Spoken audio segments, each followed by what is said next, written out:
Growing up, I was involved with drugs. First, it started with smoking cigarettes. From there to marijuana, drugs, cocaine, whatever I can, get high off. But I used to do it to either follow my friends or like the feeling of marijuana. I started selling drugs. When you're involved in gangs and in the street without parents, helping you out, anybody, things become hard. And it first starts with stress. I learned how to deal with stress by doing drugs, drinking. People pass away also, it's hard to deal with. So I grew up in the streets. I raised myself.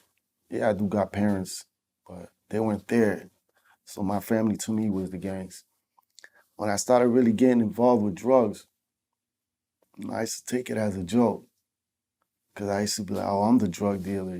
That can't happen to me. So I like the cocaine. And then from cocaine, I tried heroin. But then I was selling heroin. So it starts off like, oh, that can't happen to me. That's not me. I used to see the people that bought it off of me. I'm like, I'm never gonna be like them. I'm the man right now. But when you really deal with your deep problems in reality, you know, like problems at home, how to come up with money to pay for your bills or take care of your kids. Where do you get that from? It's hard to get a job. I'm a felon, you know? So I turned to drugs because I felt like that was my scapegoat. Like, yeah. Then one day I picked up heroin. I said, I'll do a little bit. From a little bit, went to a half a bag. And I liked it. I started liking it. Then I started developing, I need it. So I went from a half a bag to a bag. Just kept doing it. But remember, it takes away all my stress, all my problems when I'm real high. I'm enjoying it. I don't want to deal with my problems. My first overdose, to be honest, I didn't know what happened. I just fell out of my car. And all I remember is being in the hospital. They had me on a stretcher and I was really shaking because I was really cold. I did them drugs because I chose to. Nobody put a gun on me or forced me to. I did them because I was very stressed. Heroin took over everything. I'm gonna be honest. It changes your way, how you are, your attitude, how you treat your family. It changes you as a person. You know, I wasn't the same person. I'm so high every day that that's all I care about. But I have to do it, man. My body yearns for it. It's not a drug you could just put down. I almost died. When he hit me with the Narcan, I woke up. I didn't know where I was, to be honest. But the feeling was good. The high was so good that it just took me away. It's not embarrassing to talk about, but for people to understand this, like, this is serious. So I don't know what it's gonna take for me to, it sinks in, and I know, but to really take it serious and stop, yeah, I be wanting to stop because I don't want to die. And who knows, I could be talking to you guys now and be gone next week, but people need help. I need help. It's kind of hard. I can't do it alone.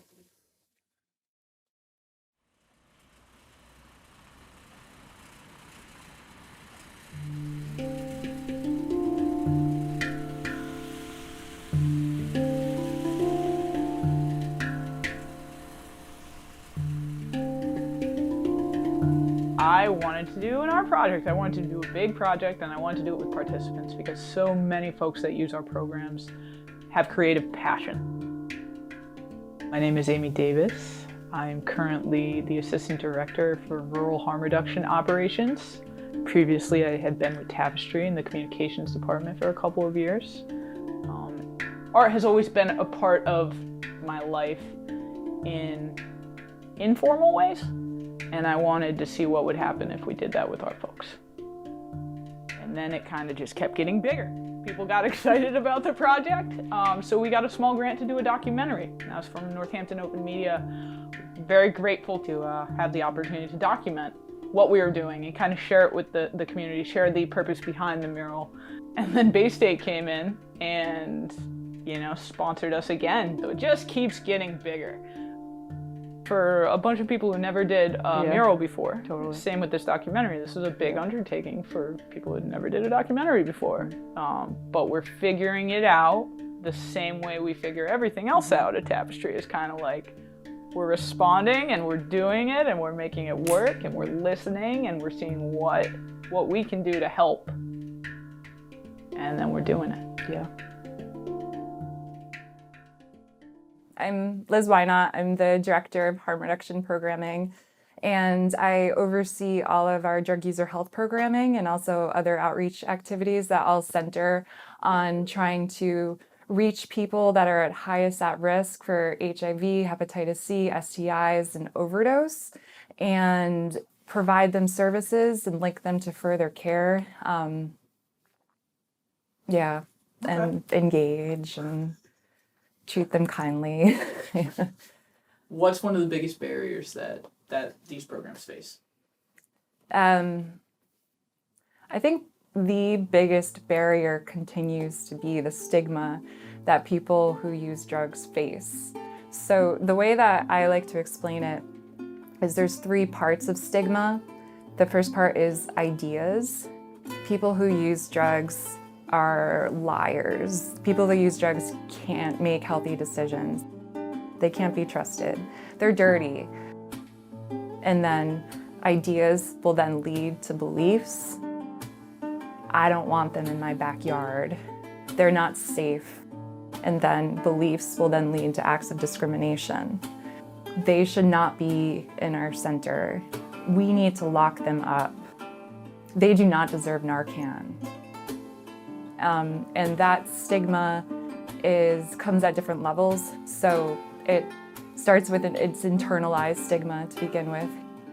When you talk about internalized stigma, Yeah. what are you talking about? Yeah. The internalized stigma is something that is actually something I want to concentrate more on in terms of educating everybody about, but it's something that we come across every day, but it's just in ways that's hard to see. So we see a lot of people coming into our sites that don't think they deserve much in life, and they've internalized this shame that's been going on for so long because of things that have happened due to their drug use and maybe also a lot of other factors in their life. So a lot of people that come to see us don't think they deserve care.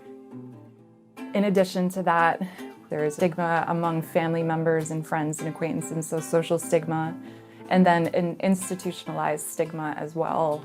So people who use drugs have a long history of, I think, being mistreated by different systems and also very misunderstood. And so this has led to a long history of people not being treated right.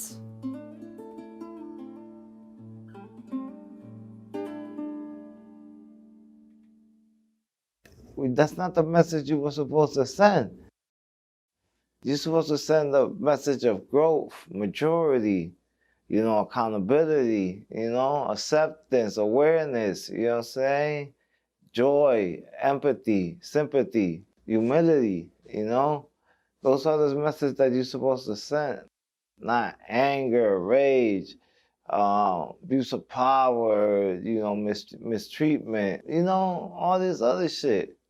Like, even in treatment facilities, even as recovery, we go into recovery, detox, CSS, TSS is residential, sober house, and whatever.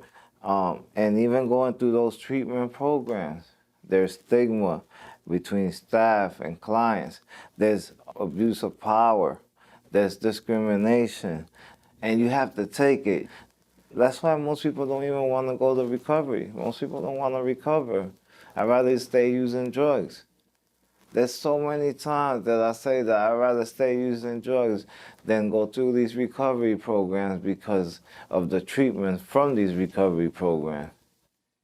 The thing is that some of them came from the addiction. Then they get here and they act like they never was there, you know? Then they want to treat you like you're garbage, like they were treated.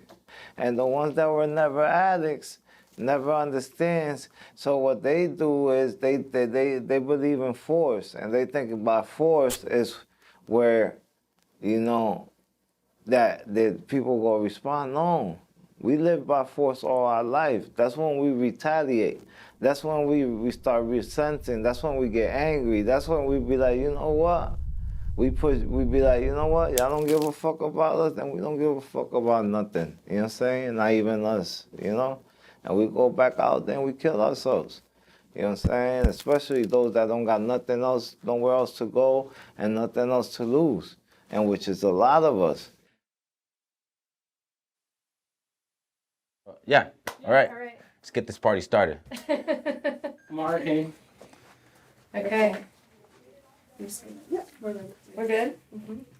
So if you wanted to say, you know, your name and your role at Tapestry to start with. So we have that. My name is Victor Colon. I'm a harm reduction counselor for Tapestry in Springfield, formerly of Holyoke, formerly of Greenfield. My name is Jill Shanahan. I am currently the Assistant Director for Training and Development at Tapestry. Okay. I'm Antonio Roman. My name is Damasco Santiago, Program Manager of the Holyoke Tapestry Syringe Access Program. My name is Gabriel Qualia. The last name is Quagia. All right. My name is Amari Cook. I'm a harm reduction counselor for Tapestry in Holyoke. And you, for this whole thing, you're just talking name, right? It's like I'll try not to look at the camera. My name is Pedro Alvarez. I am the Assistant Director for Urban Drug User Health here at Tapestry. Before I get to that, let me just say why I came into this line of work. I am in long-term recovery, and I remember how I was treated back then when I was an active user. I got into this work mostly because I had siblings in my family that were actively using hard drugs at a pretty young age. Dealing with people that were actively using or being around that, like I've been around that my whole life, whether if it was like personal, family, or friends just growing up, like I've always kind of helped people out through that. So like this job kind of came naturally. I had people kick me out of places just for me just going in. I remember going into like CVS to buy bandages, and they would look down upon me. I remember going to get a physical from a doctor, and she would put like 2 gloves on, or she didn't want to get too close to me, or if I coughed, she would distance herself from me. It was that lack of compassion that kind of brought me to Tapestry. We deal with active users on a daily basis.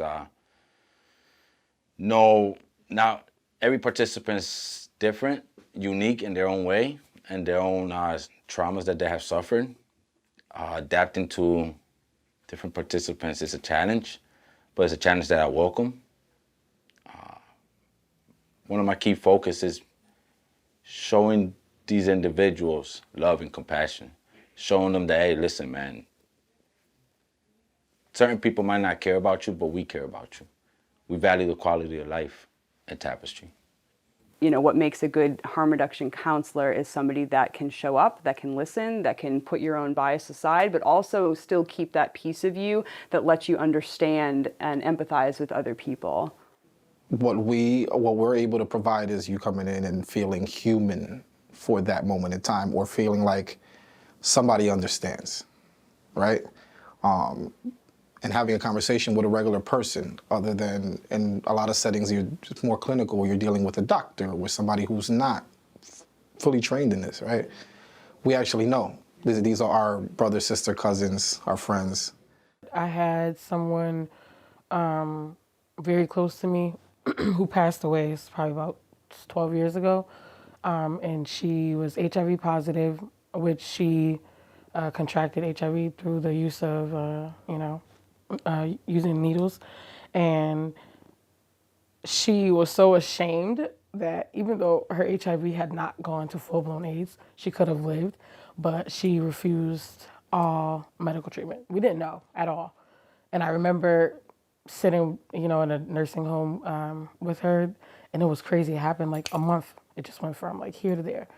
And she was so ashamed that she didn't say anything. She didn't want her kids to know. She didn't want family to know.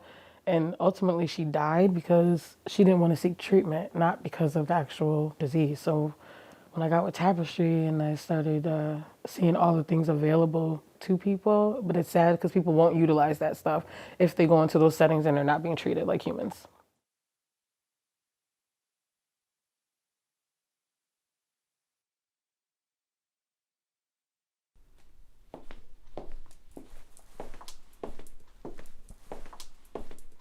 I don't like being judged.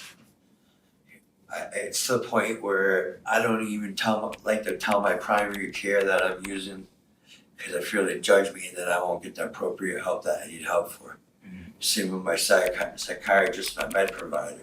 It's like I want to be totally honest, but yet I can't be totally honest because I won't get the help I need to get help. And I'll get judged for it and then I have to suffer the consequences.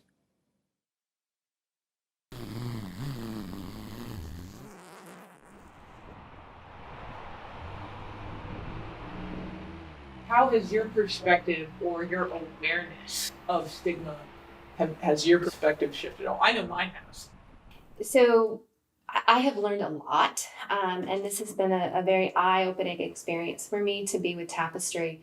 I faced a lot of judgment from my peers and even family members questioning, what I was doing and why I thought this was important work. And, really, people even asking me, don't you feel like you're contributing to poor choices and deteriorates health of a community by doing, participating in these services? And there's a lot of resistance among healthcare providers to engage with clients who use drugs or who come into the hospital, intoxicated or high.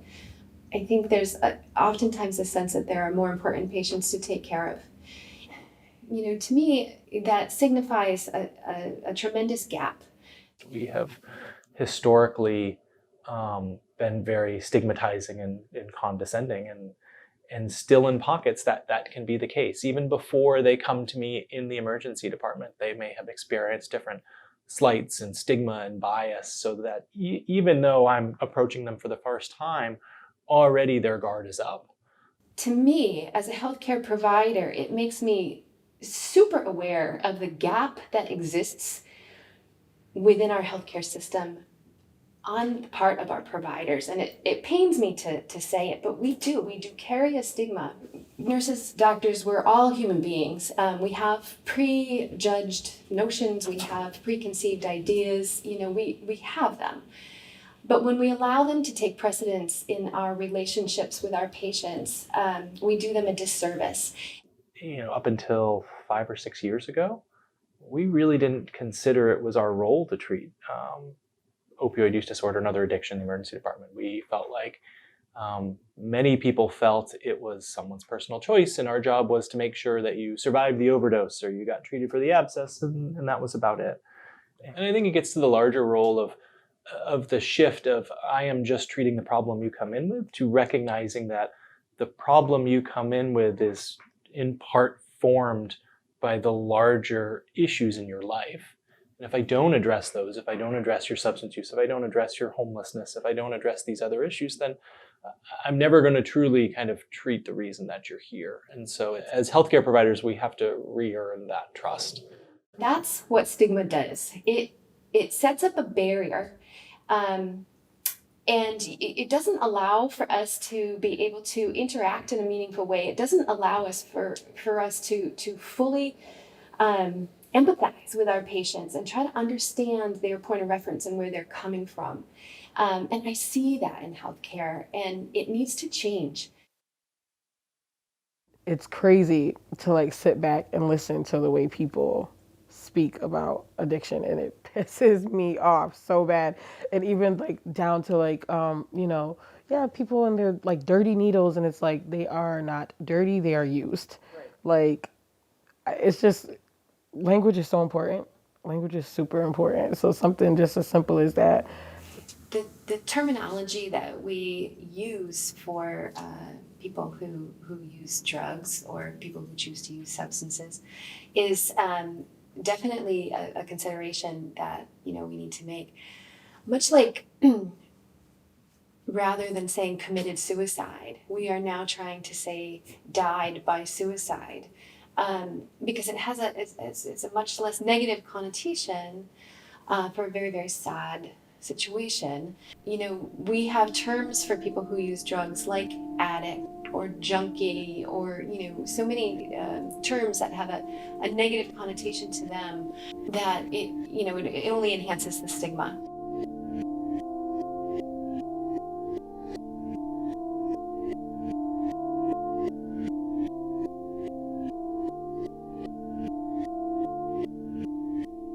By using non-stigmatizing language and building up trust again in the healthcare system, we can make it so that people feel comfortable coming to us. I always like to think about it like, in order to normalize it and humanize it, we always want to humanize the person, right? So I always put a person before any behavior. So you're a person that uses drugs, like you said before, person that died by suicide, person that does sex work. So it's the person before the behavior, and that's how we humanize folks. Yeah. Is we emphasize their humanity.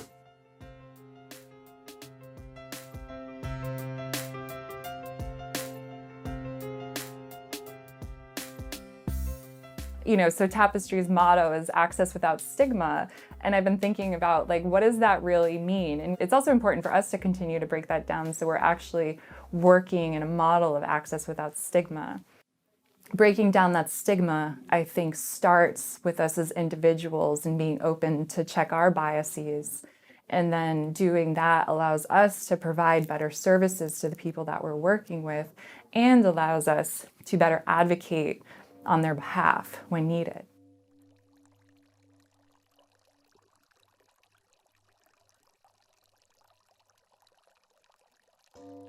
Something that comes to mind about my own bias or maybe disconnect with the community when I first moved out here was doing outreach on a Tuesday night shift with one of my former coworkers. And we would pull the van around and we would park it in certain areas. We would walk the blocks for a while. And we would always come across this woman that lived behind a liquor store.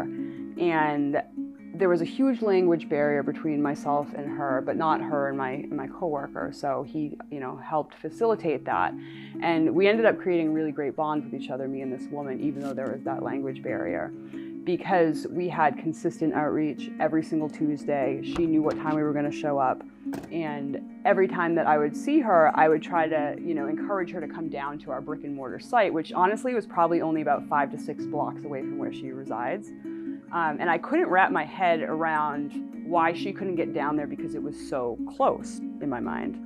And then over time, developing this relationship with her, I realized that her whole entire universe is kind of in this these square blocks that she resides. And her lifestyle is such that it can be exhausting to survive and to get what she needs on a daily basis. There was one night that months into doing outreach that I was locking up the office and it was snowing and I was still in my car on my phone before I pulled away. And I saw this little body just running out from the back side of the parking lot. And she started banging on the window really hard, but the office was locked. And I saw her and I looked up and I got so excited that it was her. So I opened up the office and I was able to give her sleeping bags and I was able to give her a bunch more other supplies that I was unable to do on outreach at the time. And then she ended up becoming a regular participant in the brick and mortar site. So what that told me is after all of that time, for some reason, she prioritized getting down to the site. And I don't think that would have happened if we didn't have that consistent outreach and that consistent relationship building, which is what this work is really all about.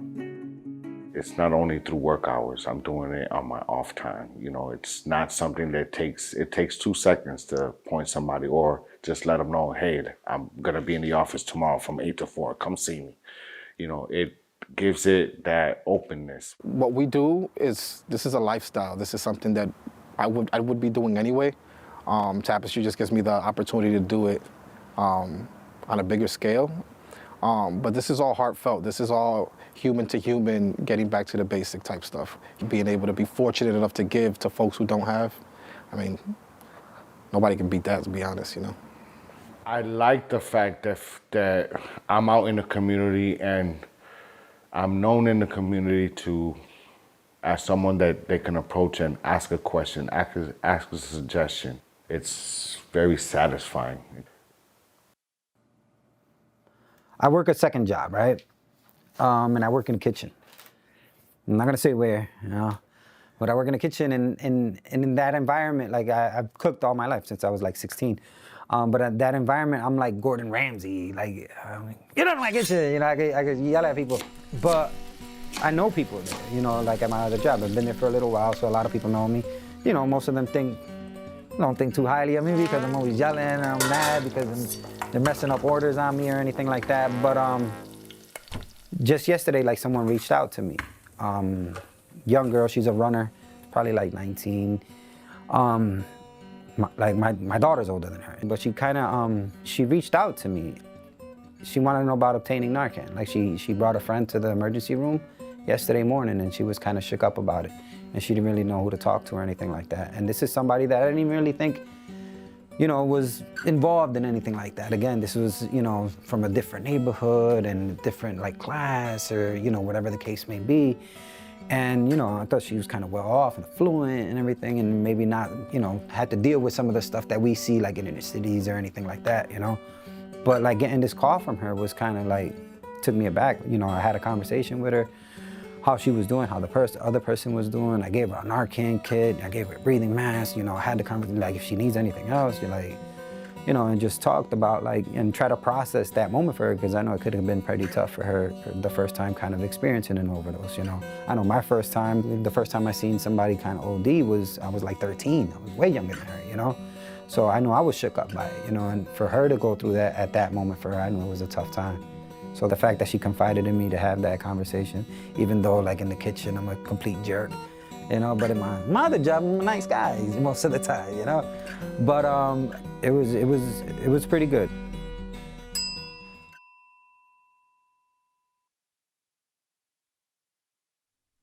We are very privileged and honored to do a job in which that every day that we go in, we have the opportunity to act as a catalyst for, you know, social and institutional change. A lot of times when you work within any context, the idea is that you're just kind of doing whatever it is that's been done and what you're kind of told to do. But harm reduction has a very long history of coming out of social upheaval and social change, and people taking autonomy and saying, I have the right to healthcare. Even though I use drugs, and I use drugs in a chaotic manner, I still have a right to healthcare. I have a right to food. I have a right to these things.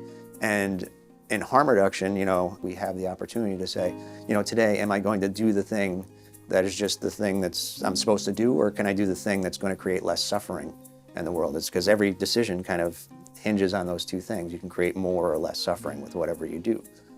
Tapestry has always been important to the community because it's always been willing to take on controversial issues that the community hasn't widely accepted. Us being a large organization, I think we owe it to the community to always stay social justice oriented.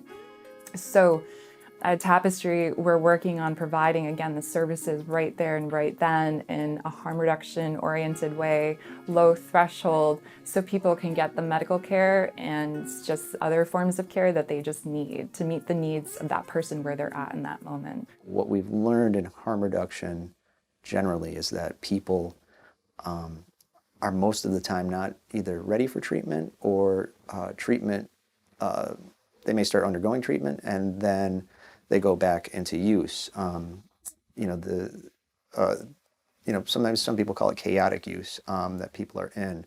But what we found is that the path of most people is not a straight line where they're using chaotically and they go to a detox and then they just stop using and their life is great. That's usually not how anything works.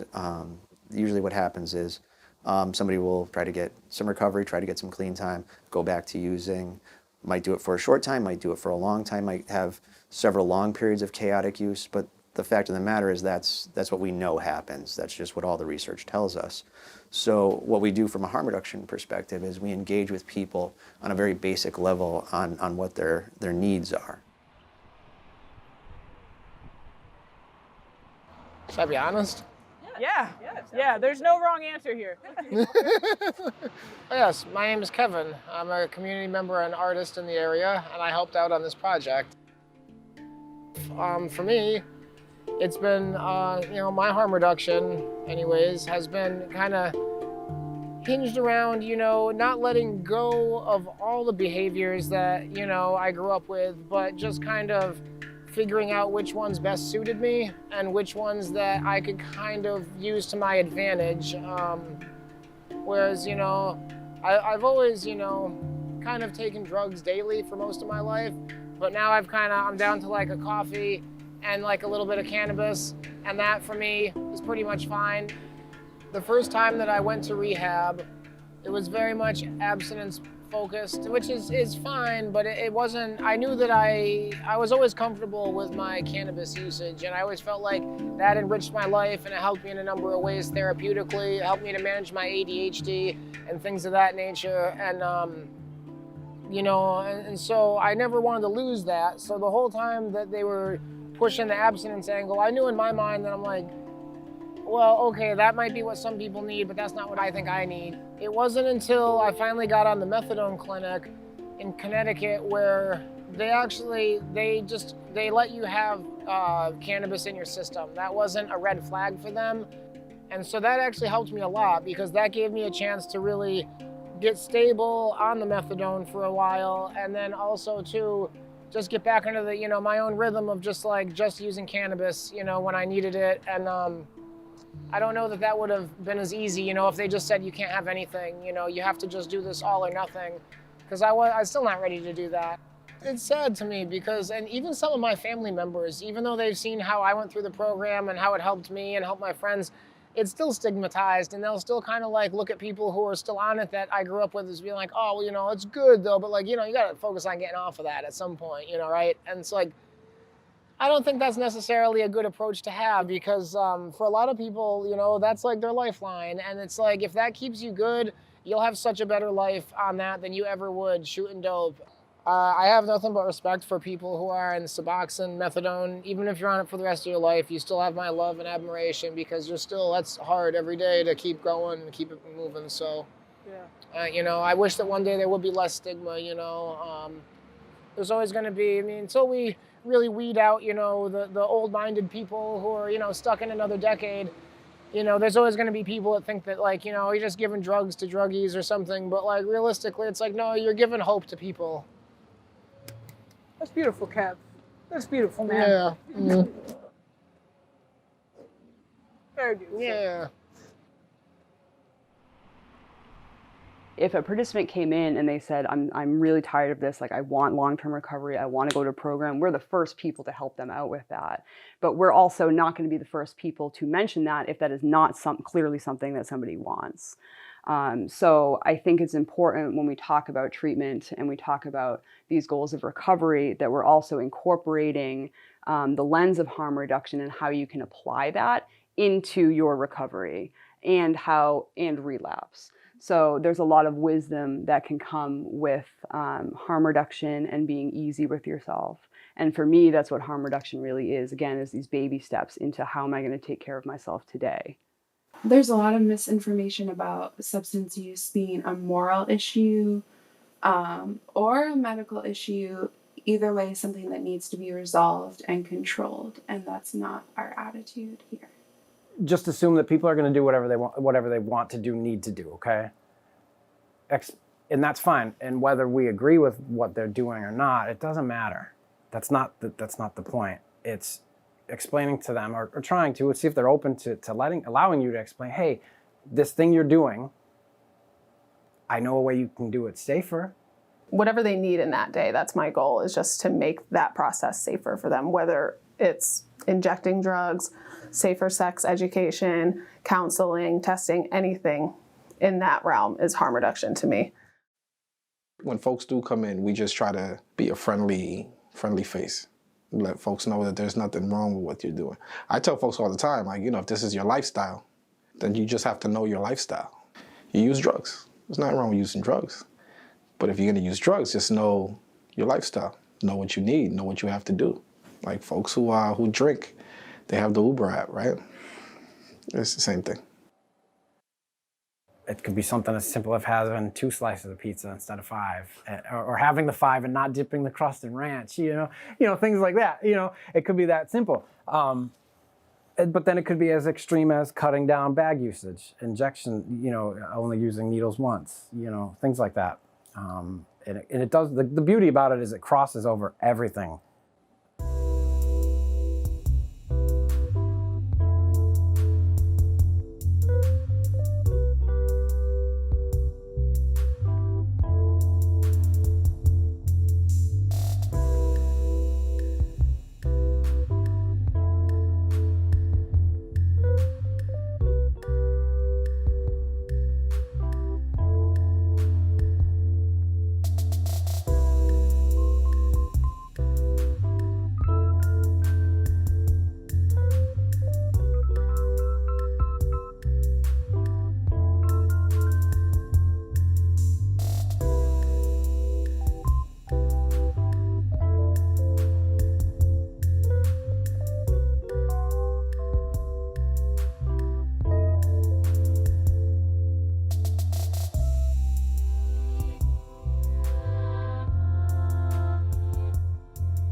So, the syringe access that we do, it's always been like the most controversial thing that we've provided, because we're giving somebody, obviously, a tool that's needed to use the drugs that they're going to use no matter what. So we have syringes, we have all the supplies, sterile supplies for injection drug use.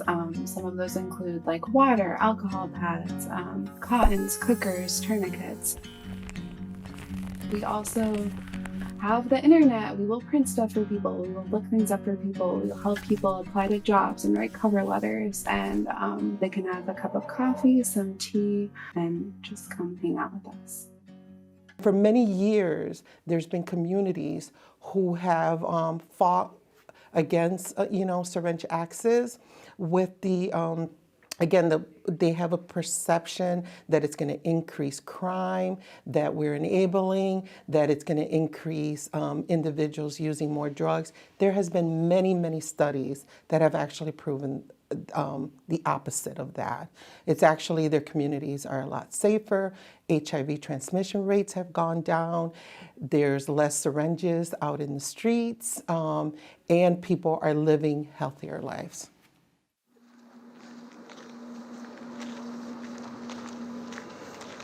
So what are we doing today, Curtis? What are we doing I'm today? just doing a cute pickup. Like, I don't even live in Holyoke, but I love the city. And I'm trying to keep it clean. I'm just picking up syringes, helping people out. Need something, come flag it down, we'll help you out. What are you doing today? What am I doing today? Dude, I'm on a syringe pickup. Yeah, you ain't picking up nothing but that the GoPro. Yo, you hear what's shaking in my pocket? You hear what's shaking? Like a little mini Morocco over here. Pull out the hammer. Tapestry. You guys okay? Need some supplies?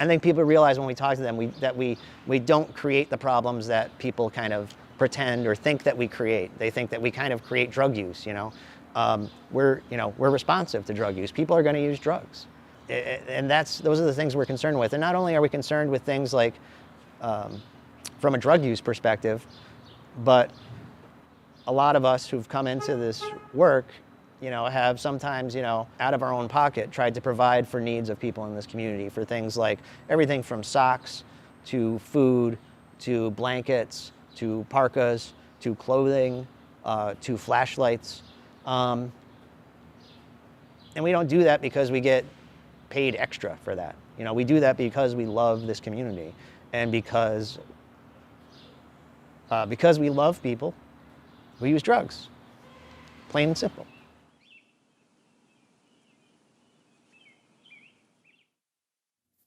I don't. Well, one of my friends, he had bought some drugs, and I had asked him like the name of the bags and stuff, the drugs. He told me, so I had told him like you need to be careful with those. You know, we're from the streets, so we know who's got what and what's good and what's not good. And I told him be careful. So that same day I came back home. I was on my back porch, and he was sitting there. I'm smoking a cigarette, and all of a sudden he fell down the stairs. He was sitting in the middle of the stairs, some long flight of stairs. He just started rolling down the stairs. And then I'm pushing him, asking him, hey, what's going on, man? What's up? He's not responding, nothing. I thought he was knocked out. So my sister was like, listen, you need to check him. Maybe he did drugs. And I was like, oh, them bags of drugs that he did, heroin. And I went in the house and I got the Narcan in the nose, and I used it on. So when I hit him with that, he woke up, ambulance was there, but he's dead today. He's somebody I knew. I remember that one the most because he was my buddy. I knew him.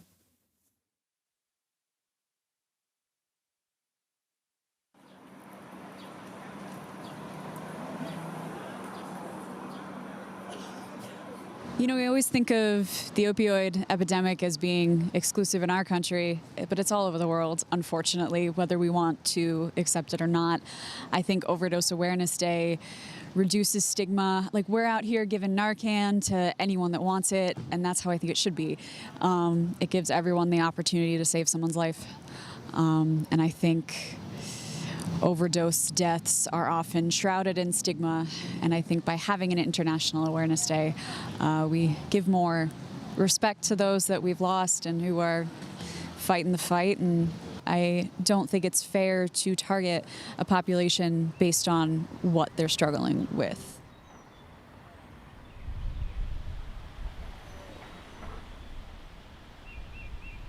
When people are using drugs and they're ostracized by society, it then becomes harder for them to, make connections and, just live within society. So that's kind of a snowball effect when we're criminalizing people for using drugs and giving them much more dangerous drugs. They're going to hide their drug use, and it's very hard for them to kind of make the connections to maybe get to a place where they could reduce or eliminate their drug use or substitute it for something else. The drug users who, hang out together and form a community, and it's a very, tight-knit, close, beautiful community that the people who use drugs have. People are connected to it. Not many of them, have a fatal overdose because they're together and they watch out for each other, and they're able to, reverse an overdose if one of the people that they're with sees an overdose. It's the people who seem like who are isolated, who are scared to show their drug use, or in a bathroom with a locked door. These are the people who are dying. Someone passes away from a fatal overdose, it wasn't the fatal overdose that killed them. It wasn't the drugs. It wasn't the drug use. It was, he had an asthma attack, or he had a heart attack, or he had a seizure, and, they don't know what happened, or he went to sleep and didn't wake up, And I'm hearing that a lot. Like, the last 2 months, I've seen 6 different people die. And they're younger than I am, and it's unexpectedly. So I always question it, especially doing this work, And I feel like I always try to have conversations with either friends or families about Narcan, the importance of it, of having them conversations. Because again, people are going to use drugs, whether if it's for whatever reason, whether if it's for medical reasons, to escape reality, socially, where they're going out on the weekend, fine, whatever. But safely, why not just kind of do it safely, have Narcan, be prepared for situations like that. Because again, a lot of these deaths can be avoided. I feel like if Tapestry wasn't here, then the next generation that's coming right behind us will be diminished. I've had a lot of people pass away in my life due to drug addiction, whether it was through HIV infection or whether it was through violence from their addiction, right? Because when we actively use it, we do some horrible things sometimes. People tend to hate the individual and not the addiction. This is something at Tapestry that we try to clarify to people, you know. It's okay to hate the addiction, but don't hate the individual, you know. And this is where we try to show all this love and compassion.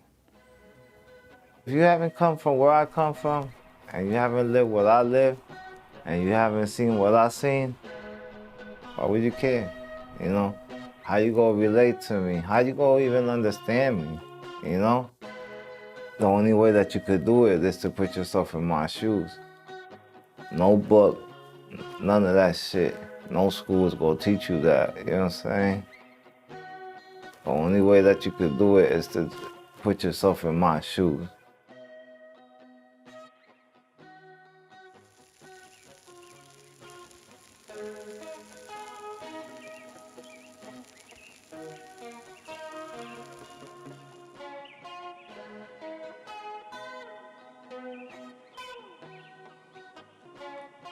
I used to laugh at my family members because they did it. You know, uncles, my family do drugs too, you know, so there's a history of it. I had a history of psychological problems, suicide.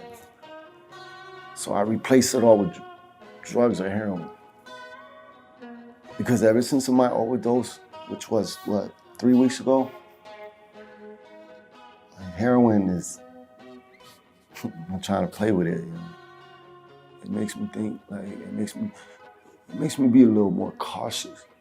But I go through cravings, I go through withdrawals and stuff like that. I try to live a day at a time.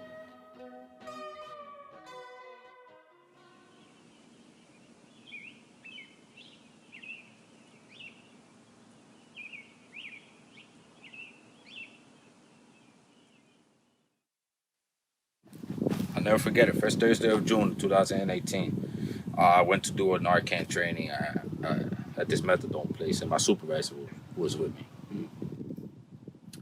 And, you know, we did our thing, right? It's pretty fucking early when we get out. It's like 9:15. We're in the parking lot. And I don't know, something just kept on telling me just stay in the parking lot, right? And, you know, we have a smoke, we smoke a cigarette. And I don't know, like something just kept on telling me, you know, stay there. Out of the corner of my eye, I see this man running, freaking out. His buddy was overdosing in his car. I take the bag that I got with me for the Narcan and shit, right? And I run over there. And I open the door and there's this young kid, man. Probably my son's age. Pretty big kid, though. And I can't get him out. He's out cold. He's out cold. I could barely even feel a pulse on him. I hit him with Narcan, and I start breathing for him. And I'm breathing for him, right? And I'm counting how many times I'm breathing every 5 seconds. So I'm thinking in my head, okay, so after 15 breaths, I'm gonna hit him again. I hit him again with the Narcan. By this time, there's like 50 people behind me, freaking out. And I continue breathing for this brother, and I Narcan him again the third time. And literally, maybe 7, 8, maybe 10 minutes pass, I don't know. And I'm about to tongue him down again with breath. Literally, I'm about to, you know, and I'm inside of me, it's that feeling's already coming. Just give up, it's gone, right? Inside of me, bro, I'm like, man, fuck that. And I'm like 2 or 3 inches from his face, man, he opens up his eyes. Literally, huge. I'll never forget it. I remember I felt my eyes get watery, right? And I do like a smirk or something. It's like, I don't know what it was, man, like a smile or something I gave him. And he just flipped out. He flipped out. Describe that. Man, this brother right here flipped out, you know, called me a maricón. You know, he said, what the fuck are you doing? You know, he started naming some names, you know, calling me pretty fucked up names, man. I tried to explain to him that he had overdosed, man. I said, you know, I Narcaned him. I didn't mention I saved his life because nobody want to hear that shit at that moment in time. It took a few minutes, and he's like following me. The police stood right there, EMTs, just like I said, 50 people around me from the program and from the neighbors. And everybody's trying to tell him, right? For months later, man, for months, at least I had to be like good 8 months, man. His breath stuck with me. His breath, like, just like that, I could taste his breath. And just like that, I could see, like, his face, and then I could start wondering, like, damn, where the fuck is he at? You know? This happened in first Thursday of June. And around November that same year, I bumped into him at the job. And he came in. I didn't even realize it was him until we started doing the encounter. And I'm looking at his eyes. He had like these hazel eyes. And I put down I'm like, you from Greenfield? And once he heard that, he told me yeah, and I asked him if he remembers me. He told me no. And then I mentioned the event, right, and where it happened. And he came and he put down his head, man. His eyes got watery. He started shaking his head. He said, yo, that's the first time I ever overdosed. People were telling him it was somebody from Tapestry that, Narcan, but he didn't know, right, who it was, right? And as we got up, I said, I got up, I was going to grab some tissue. He got up, man. He hugged me, man. Once that hug came through, woof, man, it was a force, man. It was a force of appreciation. Man, I remember I slept good that night. The way you look at it, no matter what, people are going to do drugs in this world. But having something, that can help and wake people up. I'm not woken up yet. I just realized that I can die off of it, and that I almost died a couple times. But the Narcan really does work. I tried it. They tried it on me. I'm a walking experience of it. Because if that Narcan didn't work, I was dead. Stop all from the heroin affecting your brain, your body. Instantly, it wakes you up. That's what you need, You need people woken up. Even though they end up sick afterwards, but you can work with them from there, It's a start. Been homeless off and on for the last 6-7 years. Drug addiction kept me homeless. It didn't make me homeless. It lost my house. It was burning down. Pills was what got me into the heroin. I had my C-section, my son. Doctor kept me on as longer than need be. Because I had complications with my C-section, so then I ended up going to heroin because the opiate sickness. And I started shooting until about a year ago. And that's where I met you guys. Well, let me start with why I'm an addict. I was in Iraq and Afghanistan. I was with 2nd Battalion, 1st Marines. I did a total of 9 years in the Marine Corps, but I did about 5, almost 6 years total in Iraq and Afghanistan, 2 tours. And I ended up getting shot. So they deployed me home and had me on the pill I'm sure a lot of people know is Oxycontin. And I was on 4 80 milligram Oxycontins every 6 to 12 hours for pain. And I was on that for about 3 years. And the one day I went to my doctor and he's like, we gotta cut you off. And I'm like, okay.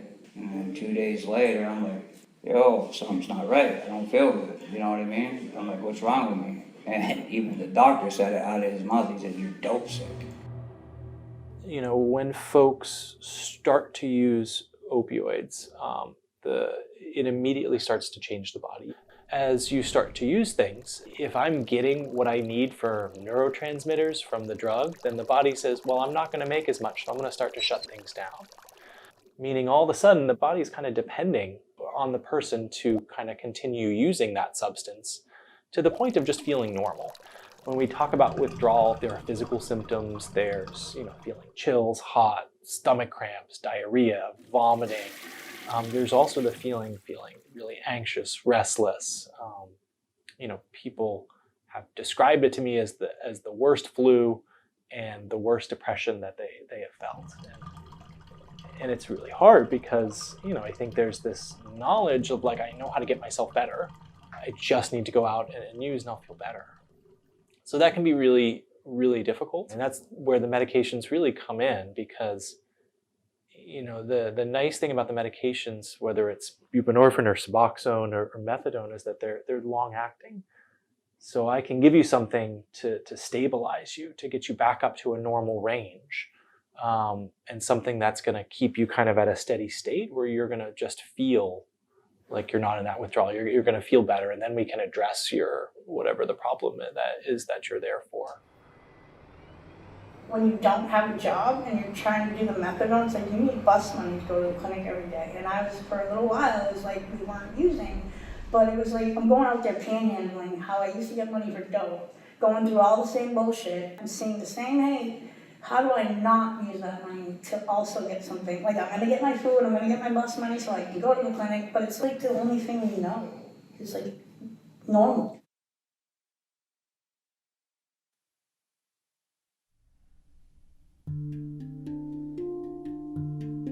Drawing, music, anything, writing. I feel like all of it is definitely beneficial. It's better than keeping it all bottled up. It's a healthy way to kind of just get your feelings out there. Sometimes I wondered if I didn't have that ability, like, what would I do? You know what I mean? I have to think about that sometimes because I'm like, I don't know how, that one thing, if I did not have that, I don't know what I would replace that with because the pain sometimes runs that deep, you know what I mean? Everybody doesn't have that. Everybody might not have that ability to do that. So it helps me release. I draw the eyes first in portraits. There's different ways to draw the eyes. There's people that'll draw the eye the same way no matter who they draw. But you can't do no shit like that. You gotta draw what you see, right? Because nobody's eyes are the same even if they're the same color. You feel what I'm saying? Like, if you look into my eyes, right, you can see that I'm sad. I don't know, like, when I draw eyes different all the time. And the eyes with the tear, you do the eyes with the tear a lot. Mm-hmm. What is that about? What does that mean for you? Oh, it just means I'm sad. I'm sad. I'm very sad, bro. How do you deal with something like that? Yeah. Getting high, bro. Yeah. I'm just like tired of thinking about my past. This is the worst I've ever been here in the streets. I don't know, I feel like I'm stuck here. And when I draw, I don't think about shit. Yeah. So what got you into art? My father. My father would draw shit for my mom. When he was locked up, he was always in jail. And I would draw the same thing he sent. You know what I mean? Yeah. I wouldn't like trace it, I would draw it. And I don't know, it just happened. I loved it. How old were you when that started? Like young? Like 8, 9, 10. It helps me calm myself down and I don't think about all the crazy shit I think about. I'm just thinking about the picture and how it's gonna come out. It's kind of like escaping reality for a minute. Yeah. There's a lot of shit in my head that I want to learn how to deal with better, you know? Yeah. Because I feel like a little boy. You know, a man is, he has his kids. He's working to be able to fucking raise his kids and so they got food and and the shit they need and he like a provider? Yeah, a provider and he got his car and he got his crib, he got a bank account, You know, he got his shit going for himself, all this good shit that he got going for himself. And here I am, you know, looking at him and you know, if I ain't got, yo, let me get a dollar. Got some change. And that shit fucks with me, man. I don't look like this, man. I'm usually, you know, like I work out all the time. I always got a job and, you know, I don't look like this shit, man. Dirty as fuck. Come on. Shit's crazy, bro. It's crazy, man. It's just insane, the shit that I put myself through just for this fucking drug, yeah. You know, but I'm actually a good person. You know, you Yeah, understand what I'm totally. saying? People Like, pass judgment, man. Yeah. Yeah. you see what I'm saying? Yeah. And then, like, everything that I do, period, like, I want to change my life, but I'm stuck doing this shit, you know what I mean? It's like there's a demon, like, following me, like, it's on my back, like, and I can't get rid of it, you know? And when I draw, I don't know, I feel better. How does... And then the fact that people like what I do, and they smile and they do that shit, I like that too, because normally people look at me like I ain't shit, or like I'm gonna steal something from you, or lock the door, honey, at a red light when I'm crossing the street. You know what I mean? Yeah. Sorry, guys. No, no, no. I like your drawing, by the way. Thank you.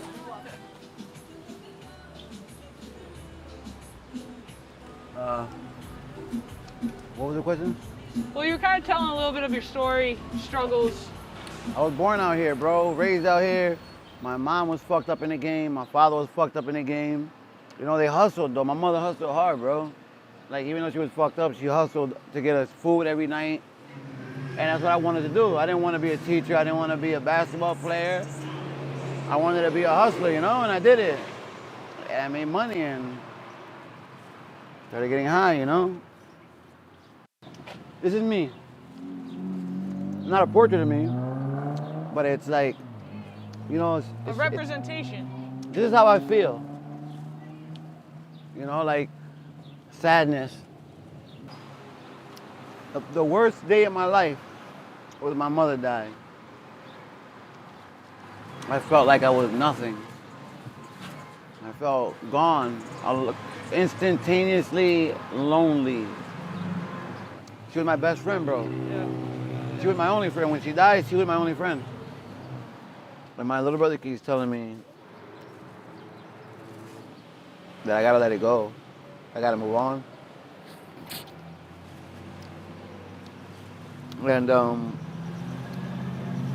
And it's like he's talking Chinese, you know? I don't understand that shit. Like, I feel like move on from what? My mom? And just forget that she existed, or what am I moving on from?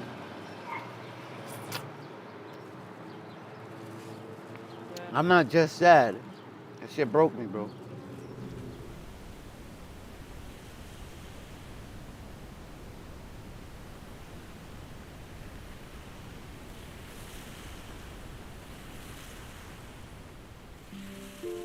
A lot of times you just can't stop the thoughts that are running in your brain. And it affects your life. If you can't stop thinking about like stressors, anxieties, unfortunate things that have happened to you, or just like things you're not happy with in your life. If you have like a running dialogue of that, that can really be defeating. So like to be able to unplug and do something like art, it's an important thing. A lot of people don't have time for that. I think just generally our culture doesn't put emphasis on making time for that. What is your relationship with art in terms of like? I'm down with that. Like seriously, I had like, okay, for me, like so many things were bad with me, like very ignorant, very hypocritical, very just, I had so many bad qualities. And then I went away, and when I went away, I just wanted to be a better person. So I did everything I could to try and better myself. I read a lot of books. When it comes to art, every aspect of my education, I mean, you think about math, science, history, all them things, you can teach them through art. But here's another thing about art. Art is definitely my meditation and my therapy, man. Like, cause when I'm drawing, I'm not just drawing. It's to the point where I'm almost not thinking anymore. When you're no longer concentrating so hard on something, it becomes like, I don't want to say easy, but it becomes a lot less hard. Your brain is very easily, it's able to like vacate the premises and take a little side trip. Get into a whole different space. Yeah, and that being said, there was a long time that I thought that drawing was going to be the end-all cure-all to my happiness. During the course of that time, I came up with a deeper philosophy of like, it's not that it's the end-all cure-all, it's the germ or the spore or the seed that festers all these other concepts and ideas. And I don't have time to do those. Out here, there's too many variables, there's too many things that I could be doing otherwise. I just don't have it in me.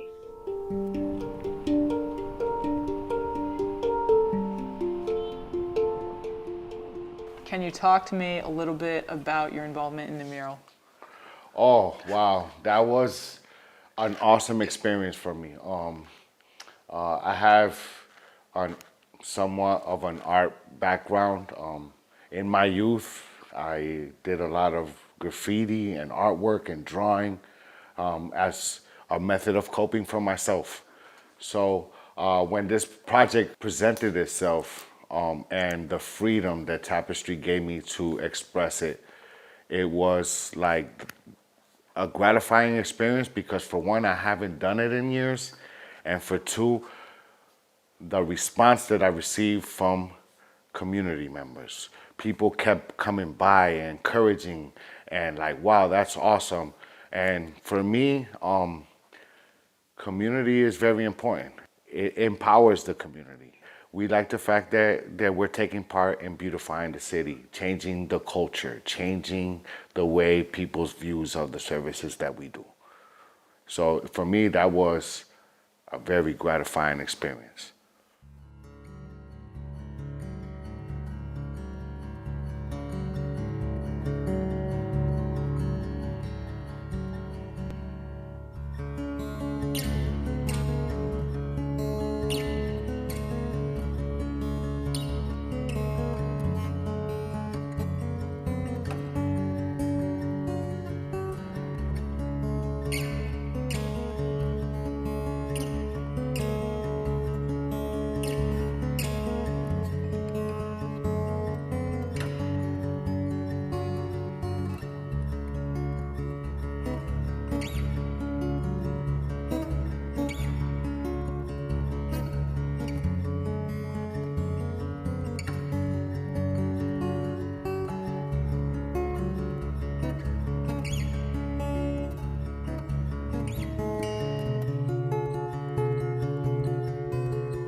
Being a good harm reductionist is about being collaborative with your peers that you're working with, but also 100% with the community. And that happens in micro and macro levels, I think.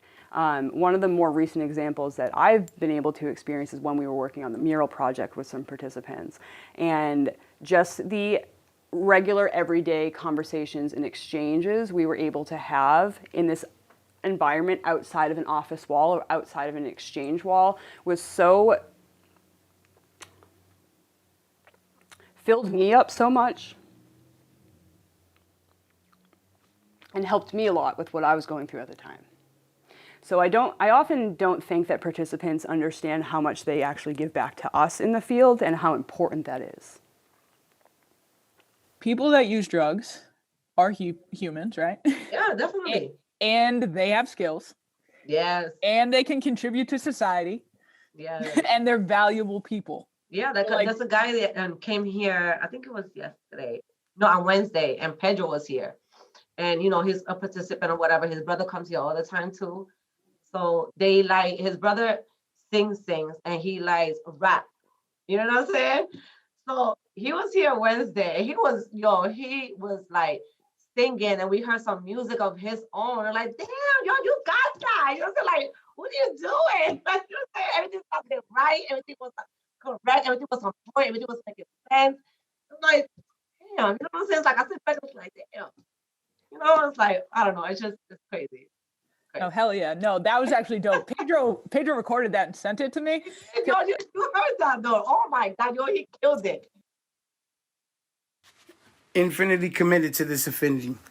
I promise to be assiduous and passionate in the pursuit of our happiness. Although at times I seem to subliminally deprive my mind of its own serenity, said I find myself engulfed by your divinity. Mind, body, and soul, you have a hold on my once antiseptic trinity. But you as the sun is, you bring forth warmth to that which was once cold. Oh, the beautifulness of your ability to turn my sorrows into better tomorrows. You are my infinity. Your voice plays in my mind like a beautifully orchestrated symphony. You see, I find myself drawn and quite fond of your dignity, intelligence, elegance, and humility. Therefore, you must be an angelic being that I'm seeing, so I promise to be definitively submitted to this affinity. Bless, a.k.a. Blessido.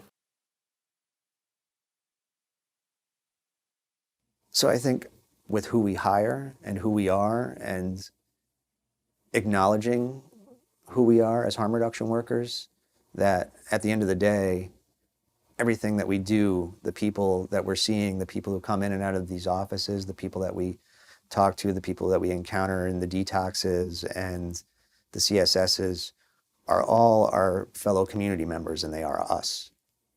There's a saying in harm reduction that goes back a little ways, nothing for us without us, right? And so that we really have the unique ability then too to break down the barrier of saying that there's this hierarchical system that we're giving you something and you should be thankful for it. We have the opportunity to say, I'm here, I'm extending my hand to you so that, you know, we can be equals and that we can work together towards your health, your well-being, your community's well-being, your community's betterment, and your individual health.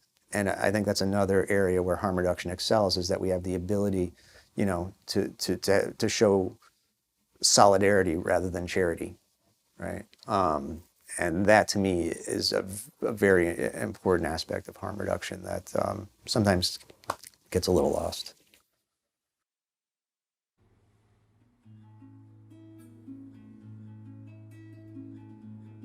So that's the only way I can say it. I went through it and it's real. The stigma, the shame, you know, the real talk, they're afraid of that. We're all afraid of that. It's like, I'm still alive, I'm still here, I'm going through an experience, you know? I'm not better than you, you're not better than me. It's just that you do drugs, okay, you like cocaine, I like heroin.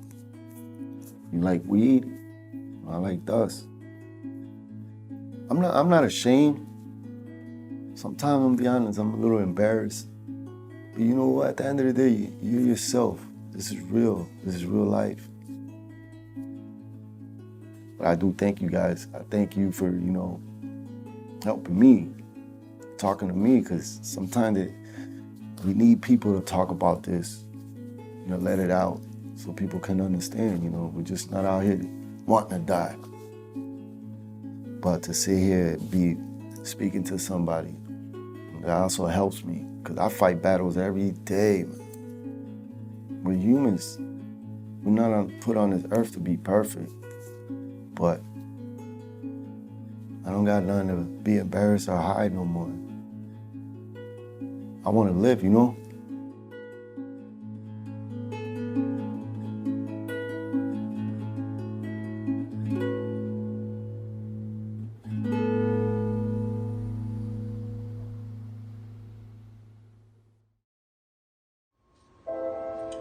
I swear I've done it all just to catch you when you fall.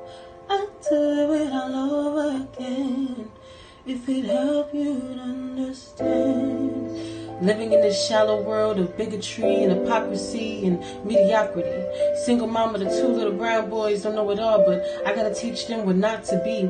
They ain't got a lot to see, they don't know that being rich is of no monetary value. And I won't lose my sons cause they wanted more to life but didn't know how to. Struggle for a brighter day, hustle in a righteous way, their lives won't be the price paid. I'ma teach them being rich is within, measured by faith. I hope you never know how to weigh and never go wild and slang. I'ma teach them to tell themselves every day that they great. And when you manifest it for you, you gotta believe what the fuck you say. This fucked up world is full of prejudices and racism, but I won't teach them to hate those without their faith. Just pray for them. That's how I'm raising them. Raising in the sons, they are mine. And through these trials, the woman I've become, they are mine. And when I fight, I see their smiles and the battle is won. And no, it's not permanent. Every pain is an ending. So sometimes when you see me smile, yeah, I'm pretending. Not because I regret my choice to bring forth life, but I get scared. I do get scared as fuck sometimes. But as a whole, I'm still growing. And beneath the heartache and tears, my soul's glowing. Looking in the faces of the greatest choices, I made them. No parts of my journey is mistaken. There's no greater love in the world. This shit's amazing. Every heartache, every lesson was worth it just so I know there was an easier road and pave a way for them to save them from hurting. I ain't here to preach or act like I'm perfect, cause I'm as fucked up as they come, flawed as anyone, I'm still learning. But my boys are worth it, just so they can be better than me is my sole purpose. Young mother, young fathers, we gotta do better.